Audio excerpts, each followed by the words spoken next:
Afternoon or evening, depending upon when you're watching these video lessons. My name is TJ Riley, and I'll be your presenter for about the next, I think it'll be 4 lessons together here at the beginning of our course, Ethical Issues in the Professions and Business. I come to you from beautiful downtown New Mexico in Albuquerque, where I have allergies this morning, so please excuse me if I have a few throat clearings as we go along today. You've already had your introduction to the course and are now familiar with philosophical inquiry, so we'll set right to our very first lesson by exploring a particular question. Our question this morning will be, what is a profession? Since we'll be studying ethical issues in the professions and business, it's a good starting point to know exactly what we're talking about in the way of professions.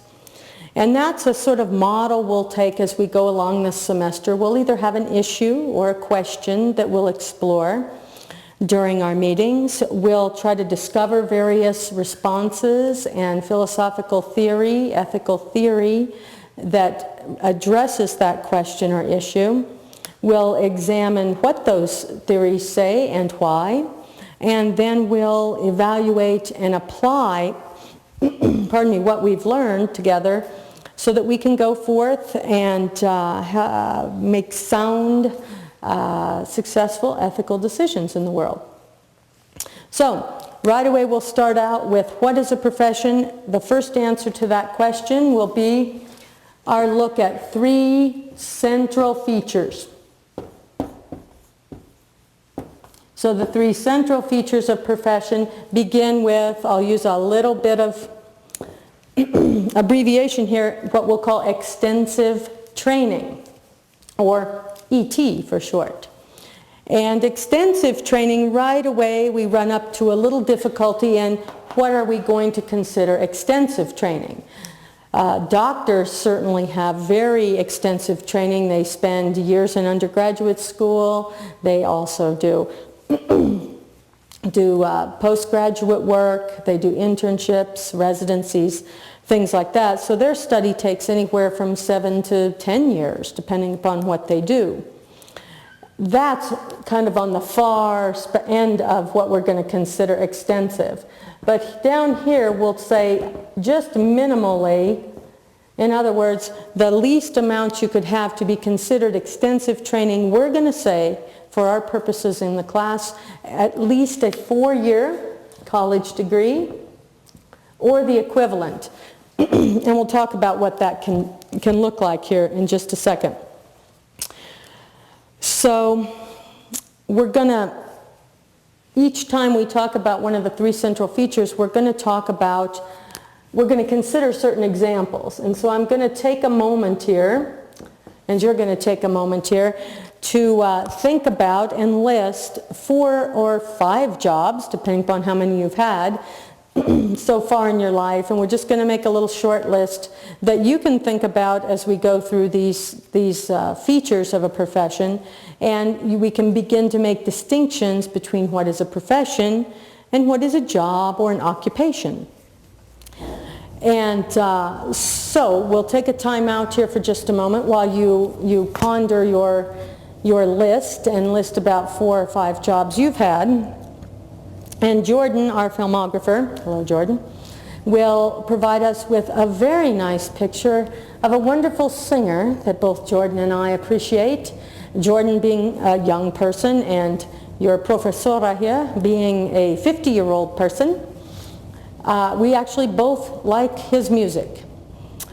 We cannot listen to his music this morning, but we will gaze upon his picture as a little visual aid to inspire you while you make your list. And we will hear the music stylings of a friend of mine, Miss Brie Del Campo Gordon. She will be singing Etta James's wonderful tune At Last to provide a little musical background for you. And when you get stuck on your list, please feel free to have a gaze at Mr. Michael Bublé. So take it away, Jordan.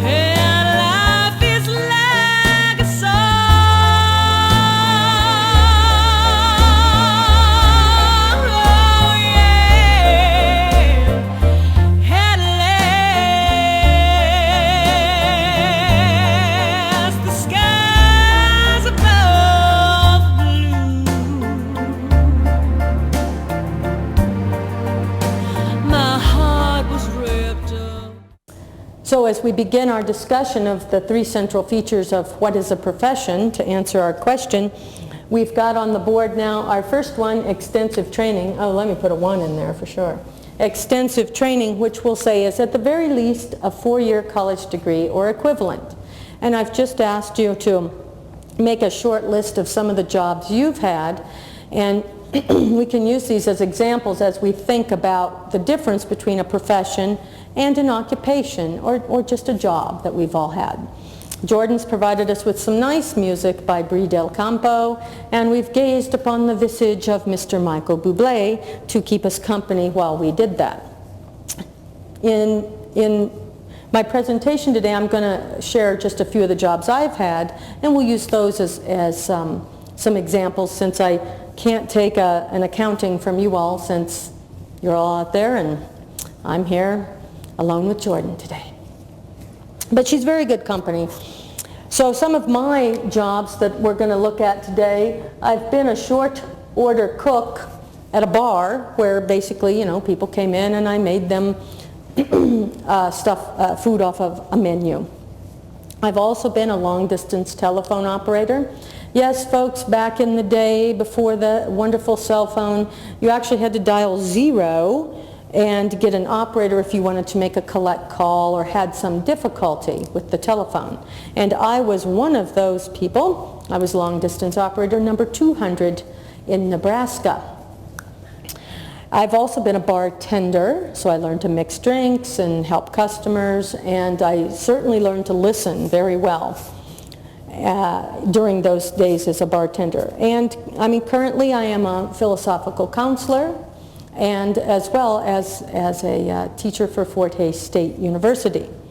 So those are the little 5 on my short list. I've had many more jobs, but we won't talk about all of those, because then you'll think, goodness sakes, she can't hold a job. So, in extensive training, a 4-year college degree, you want to begin to think, when you're considering a job, whether it's an occupation or a profession, does it require a 4-year college degree to get the job? And why do we pick a 4-year college degree as our guide here? Well, because it can offer you a number of things. You all are in college, so you've already come as a believer that a college education can improve your life. Why? Because it offers you a variety of exposure. Exposure to lots of different things, from ideas to information to other people. It'll challenge you. It also supplies you with new skills. A college education gives you also a variety of subjects and issues that you might not encounter otherwise. And it also provides you, obviously, with a variety of experiences, one that you're having right now by taking an online course rather than sitting in a traditional classroom. And maybe you're having a pizza right now while you watch this lecture. And while in my traditional classroom, it would be welcome to bring a pizza to share with everyone, normally that's frowned upon. So because a 4-year college degree can give you this kind of variety and depth of experience, exposure, skills, interactions with others, that's why we're going to pick it as what's minimal to be considered extensive training. So a good guiding point here is, if you can get the job without a 4-year college degree, it is likely not a profession. It might be a fun occupation and a great job, but it won't be considered a profession under our 3 central features. So let's look at some of those examples. You can look at yours also. But my first one, I was a short order cook in a restaurant. Did that require extensive training? No, basically Jordan could do the job that I did, and she could just come in and they would give her specialized training on how to cook the different menu items, and that's all that would be required. Certainly not 4 years of study to be that short order cook.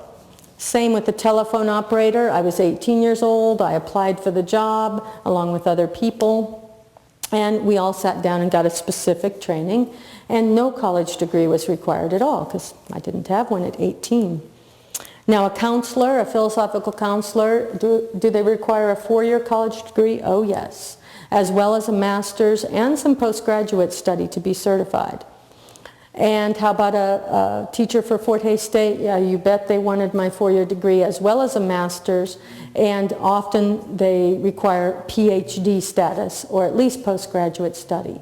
So we see here in this first pardon me, of our central features, we see a cook and a bartender and telephone operator. Pretty much no. Why? Because there's no 4-year degree. There's no extensive training involved. It's specialized, but it's not extensive. It doesn't have a wide variety of experiences and skills. Whereas a counselor and a teacher, they do require. Jordan could not come up here and present this lesson today. Why? Well, because she hasn't gained the knowledge and skills that are required to do this particular job. So that's our very first central feature. Our second one, these are the defining features, again, pardon me, of a profession. Number 2 is, I better write this one out, a significant intellectual, trying to write even here, is not a simple task. And then component, this is just like when I was little. I always ran out of room, at the end of a piece of paper, and you'd kind of write down the side in real small letters. Well, but I squeezed it in. My mother would be proud of me today. The second central feature then of a profession in our definition is a significant intellectual component in 2 areas, both in the training, which we just discussed up here. Oopsie, I've missed an I. Ooh. And in the practice, in the daily practice of the particular job or profession. So here, it's kind of a no-brainer. You say, look, you need to have a certain intellectual ability in order to do the job as you train for it and also as you practice it on a daily basis. A job, for instance, making parts for televisions or something is the same thing every day, one thing after another. And once you learn it, you don't really have to kick in your intellect to do it. So that's a job. That's an occupation. A profession requires that higher level of intellect in the training, but also in the daily practice. For instance, a teacher gets asked questions all the time. They have to be able to answer. They have to think on their feet. So their intellectual component, their intellectual ability is a little higher than just like the short order cook when I was a short order cook, or when I was a telephone operator, or even when I was a bartender. Once you learn to mix those drinks, it's not rocket science after that, unless you're mixing a very different kind of drink. So the second central feature, significant intellectual component as you train and in your daily practice. A counselor, a doctor, a lawyer, a teacher, they all have, a nurse, they all have engaged their intellectual abilities on a daily basis in the practice of their profession. The third of our central features is, does the person provide an important service, and not just to individuals per se, but to society as a whole? Overall. Is the societal general well-being, the service would be important then if it promotes that. And again, here we go. We've got one of those sticky words like extensive was. We've got, what's important? Well, there's a lot of debate about what's important. I might consider certain services important that Jordan wouldn't put into play at all. She'd say, no, I don't need that. It's not important to me. So in order to further distinguish the important service, we're going to call upon a chart we have here called the hierarchy of needs, and we're just going to touch on it now because it's going to come up more in depth in the next lesson. So let's take a moment and I'll get my visual aid out up here, and we'll put it up and discuss what would qualify as an important service to society. Okay. So in considering our third central feature of defining a profession, we want to know what counts as an important service. And here we can call upon our hierarchy of needs, which again we'll revisit in the very next lesson here. So we'll just do a quick one here. Biological needs are at the bottom of this pyramid, and the things that are more basic and actually more important then will be at the bottom, and the less important needs we have as society, as individuals as well, will appear towards the top. And so we're looking at an order of importance here from more important to least important. Okay? So biological needs, that's pretty much health, food, water, shelter, things that we need to keep us alive. A profession that could provide that, well, certainly doctors provide and help us remain healthy and live a healthy lifestyle. And so they would be a profession that supplies the important need of helping us with our biological needs. A purpose of life needs, those are basically, as human beings, once our biological needs are met, we then go forth and seek a meaningful life, a purposeful life. We have you all in college here, right? And you're seeking to actualize your purposes. You have some reasons for being in college and pursuing your interests, and those would be your purpose of life needs, for instance. Obviously, a teacher can help with those. A counselor can help with those. Let's see, a spiritual director or guide or a pastor would also help with those sorts of needs. The next one up are lifestyle requirements, and these are basically what's minimally needed or considered important in the society or culture you live in. Certainly here in the U.S., most people would say, not all, but most would say a car is what we would call a lifestyle requirement because of the size of our country and cities and the lack of mass transit in some places. We feel we need cars even to get to our jobs and certainly to travel in any way across the country. A telephone, not necessarily a cell phone, but a telephone. Most people would feel that is a basic lifestyle requirement, minimally necessary in our society. And then at the top of the pyramid we have luxuries, and of course luxuries aren't really needs, but when all these others are met, as human beings, we seek out a very nice DVD collection. Or perhaps we collect all the tunes of Mr. Michael Bublé, or of Miss Brie Del Campo, which we hope will soon be growing in number in the CD realm. So luxuries can be things like a huge DVD collection, or a really fancy sports car, or a vacation home. Those are luxuries, and only do we do those, consider those, when all the others are met. So when we're considering now what's an important service, okay, hold on a minute. What's an important service, the last of our central features, we're going to refer to the hierarchy of needs and say these professions are the ones that provide for these two on the hierarchy, your biological needs or your purpose of life needs. So if the job or the occupation provides for those, then it's going to fit this particular this particular central feature for sure. Let's go back to our examples. A cook, whoopsie, now I want this back. We're trying to decide, does a cook fit this particular feature? No, no extensive training. Significant intellectual component in training and practice? Probably not. Once you learn to cook those burgers, folks, and make a burrito, you're pretty clear. And does it provide an important service? Well, that's when we pull up our hierarchy and look at it. A cook, does it give you a biological need? Well, it does. A cook does supply food, but you can stay at home and cook your own food. You don't have to have TJ cook you a hamburger or something. So I wasn't doing that. A cook doesn't provide for your purpose of life unless a hamburger really gives your life meaning, right?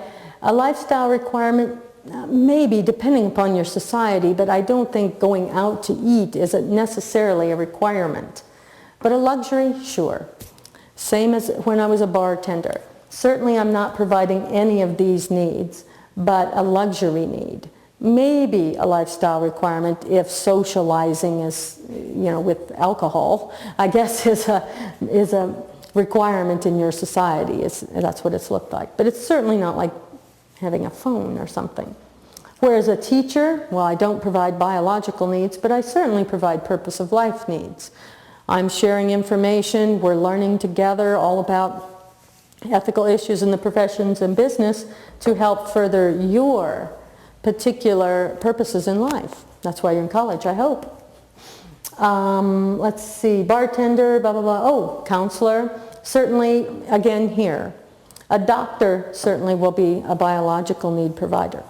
So when you're thinking of important service, refer to this and say, where does that job line up here? And then we'll know if it meets that third feature, important service.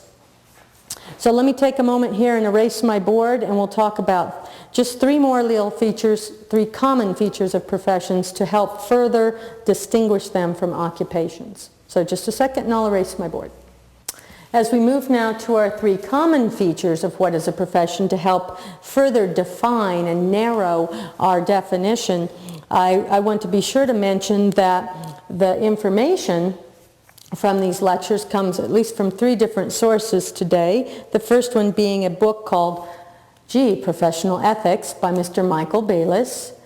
It also comes from Dr. Paul Faber's lectures on this topic and his research, as well as from our book that we'll soon start with next in further lessons, A Practical Guide to Ethics, Living and Leading with Integrity by Rita Manning and Scott Stroud, which should be in your possession by now, as we're going to get to that very soon. I think we have some glare on our screen today, so I'll try to, maybe not. Okay, so to help further define or narrow our definition, we're going to have three common features of professions, and most professions will have these also, but not all of them. They might not have an organization of members, but they have the other two. And the three common features are the most distinguishing factors of whether it's a profession or an occupation. First common feature is the person normally has credentials, and that's a license or a certification usually, sometimes from the government, sometimes from a private organization that basically shows you're qualified to give that service. As a counselor, I am certified, I have a credential. As a teacher, I don't necessarily, they don't license me as a teacher, but if I was a teacher for the state of New Mexico in the public schools, I would have a credential, they would license me. Doctors have licenses. So you see, also the second common feature is an organization of members. Teachers are members of the National Education Association. Doctors join the AMA. And usually these groups, lawyers, join the ABA, the American Bar Association. And usually what these organizations do is they have some guidelines and standards that they require their members to exhibit. And they're meant to ensure the quality, like the National Education Association says teachers have a certain guidelines they must follow and to provide professional quality service.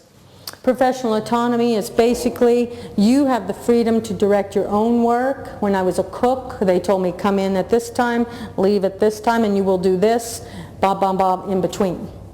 As a counselor, I set my own schedule. I make appointments with my clients, so I have some flexibility. I set my own routine, and that's an example of professional autonomy. So as a cook, I needed none of these things. But as a counselor or a teacher, I need 2 or 3 of these things for sure. So these 3 common features help us further define and get clear and make distinctions about the difference between what is a profession, which is what we're working on, ethical issues in the professions, and jobs or occupations. So in closing, I want to say we've got the 3 central features and these 3 common features to help us distinguish. I would ask you to look back at your own list now that you made to say, okay, do these central features apply to any of my jobs? Were they professions or were they occupations? And that will be our guiding definition from now on, because we're going to discuss whether or not professionals have moral obligations in the world. So I also want to say this thing. While all jobs are valuable, you've seen I've had many jobs in my life.